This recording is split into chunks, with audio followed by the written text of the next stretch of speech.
बिस्मिल्लाहिर्रहमानिर्रहीम। अस्सलाम वालेकुम। मैं हूं आपका अपना डॉक्टर मोहम्मद उमर फ़ारूक। आज मैं जिस टॉपिक पे बात करना चाहता हूं वो दर्द के टीकों के हवाले से।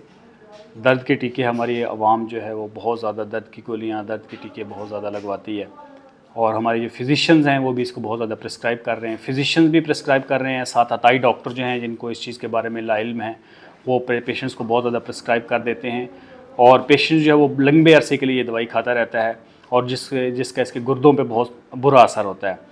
तो मैं अपने पेशेंट्स से भी, अपनी आवाम से, अपनी कम्युनिटी से, अपने डॉक्टर्स से ये इस बारे में गुजारिश करना चाहता हूँ कि दर्द के टीकों को कम से कम, दर्द की दवाइयों को कम से कम प्रिस्क्राइब किया जाए, या जिन दवाइयों को प्रिस्क्राइब किया जाए तो काइंडली पेशेंट्स को साथ बताया जाए कि इतने दिन के लिए खा के आपने छोड़ देनी है। मेरे पास अक्सर पेशेंट्स आते हैं, वो बहुत लंबे अरसे के लिए दर्द की दवाइयाँ खा रहे होते हैं और उनके गुर्दों पे बहुत बुरा इफ़ेक्ट होता है इस चीज़ का, तो इनको बेचारों को पता नहीं होता।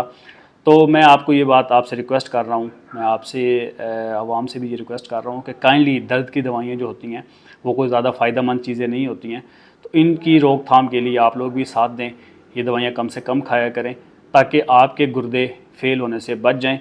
और आप जो है फिजिशियन जो इसकी प्रिस्क्राइब कर रहे हैं वो काइंडली पेशेंट्स को साथ बताया करें कि हमने कौन सी दवाइयाँ कितने टाइम के लिए खानी है। पेशेंट बहुत लंबे अरसे के लिए खा रहे होते हैं, ख़ास तौर पे शुगर के पेशेंट, ब्लड प्रेशर के पेशेंट जिनका ऑलरेडी गुर्दों पे बहुत बुरा असर हो रहा होता है।